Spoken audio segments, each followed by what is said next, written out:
Hi everybody, I'm James Stavridis, the Dean at the Fletcher School of Law and Diplomacy, and I'm here tonight with one of my very favorite alumni, and certainly among our absolutely most distinguished alumni. This is Lord Michael Dobbs, Fletcher PhD, long career in British government, including serving as Chief of Staff to famous Prime Minister Margaret Thatcher. Better known today as a novelist, 20 novels to his credit, including most famously House of Cards. Lord Dobbs, wonderful to have you here, sir. It is so much of a pleasure to be here back in my old haunts. Indeed.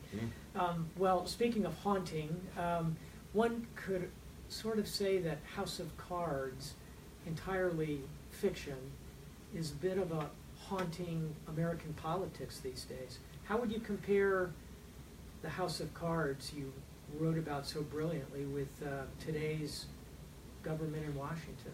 Well, I always used to say that in order to write political fiction, there's a very easy rule. You took reality and then you watered it down to make it credible. Well, you certainly have to take reality today and water it down a great deal to make it credible. I hadn't realized that so many politicians would be seen running around DC, apparently auditioning for parts in the show. But yeah, I mean, politics has changed. There's no doubt about that. And since I wrote it 30 years ago, social media has come in, and the echo chamber idea has come in, where nobody seems to talk to each other anymore. Even, in Westminster, in Washington, you come in, you make your prepared statement, and then you disappear.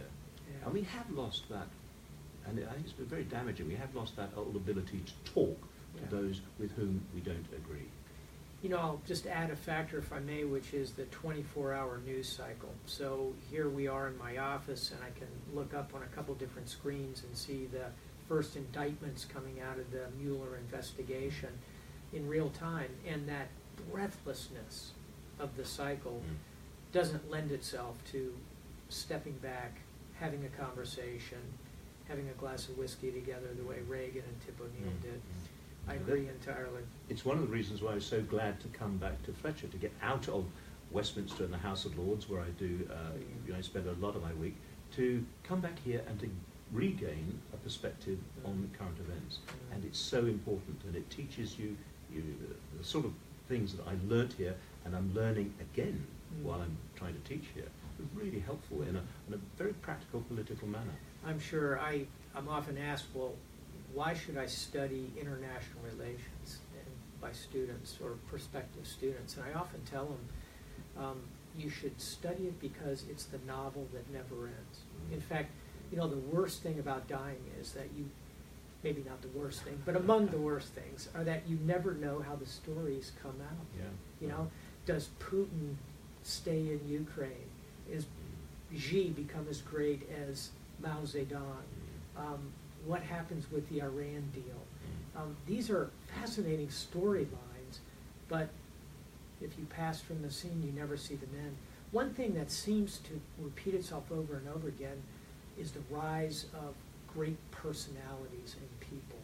How do you evaluate today's leaders around the world? Which of them are really vivid to you as a novelist? Yeah, it's a very good question. I spent time with Maggie Thatcher, and I regarded, although we had a huge falling out, I regard her as being one of the great prime ministers. I've written extensively about Winston Churchill. So the thing that comes across to me about so many great leaders is that they are uncomfortable people. They're not like you and me, who would sit down and by the fireside and have a chat. They're driven. And I think you need to have a bit of obsessiveness in order to be a great leader, because in order to be great, you've got to change things, and change is incredibly difficult.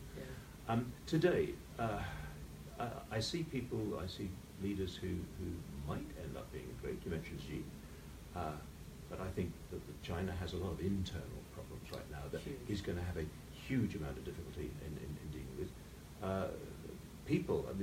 The most impactful leader in Europe right now is probably Putin. But I cannot believe, with my Fletcher perspective on, I cannot believe that a man who's running a country which has got such awful economic problems, social problems, where the population is shrinking, where life expectancy is falling, where there are more pensioners to feed them, they've got workers to feed them. I simply don't understand how that is going to translate into greatness. So it's a perspective which should really be informing policymakers, not just the day-to-day headlines. I noticed you didn't mention President Trump.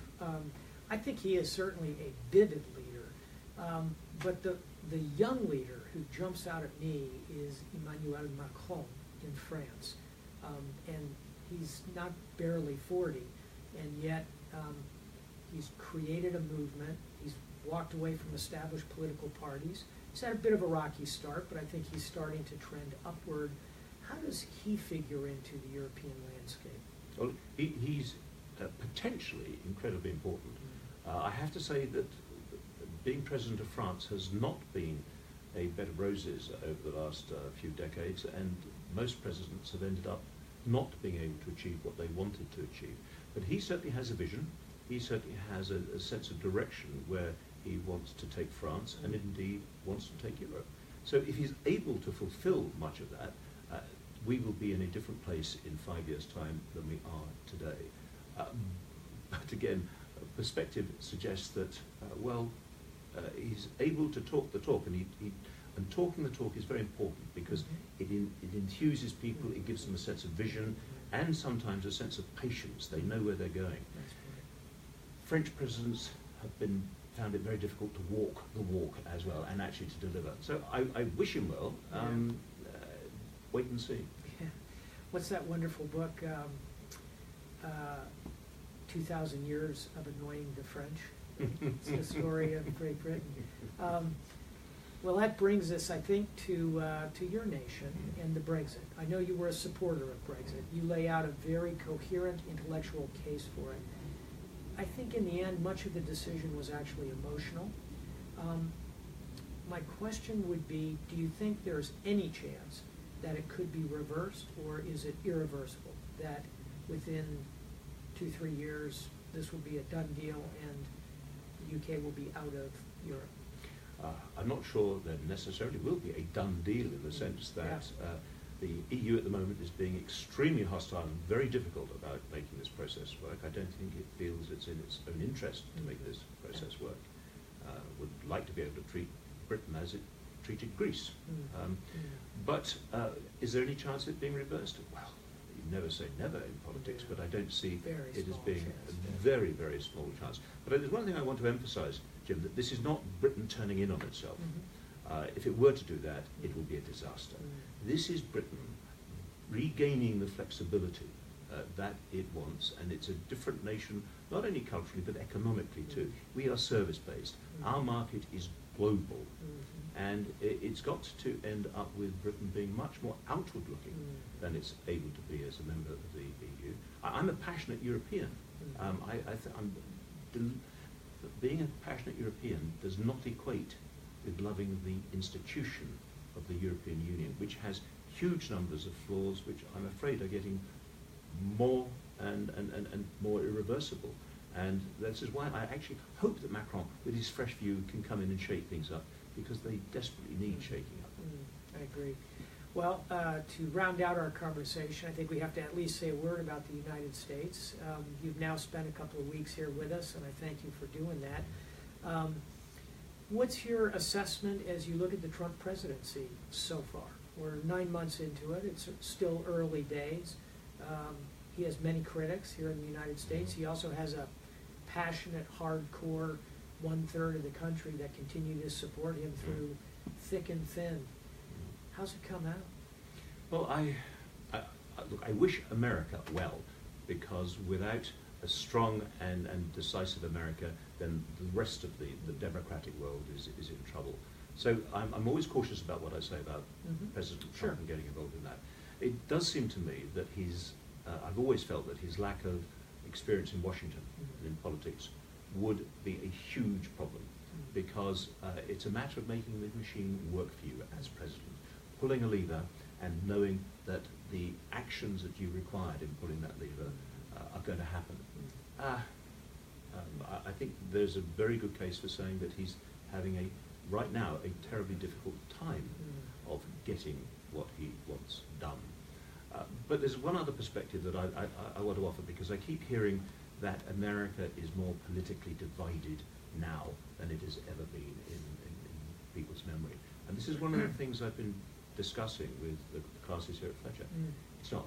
Of course it's not. When I was here, it was the end of the Vietnam War. Yeah, It was Watergate. Yes. Buildings were burning out. The students, the National Guard on campus, and things like that. The dean's office of the Fletcher School was bombed. It was firebombed. Yeah. And so again, perspective is required. Yeah. The lesson from that era is that we got through it. We Right. made mistakes, Right. but we got through it, and actually we became stronger. And I'm pretty confident that whatever the outcome of the Trump presidency is, that America will get through it. If it learns from that experience, it will become even stronger. Well, I will join you in that cautious optimism and conclude again by saying thank you. It's been an absolute delight to welcome you back to campus, and I think our viewers have a pretty good sense of why that is. Lord Dobbs, what a pleasure. Thank you. Thank you.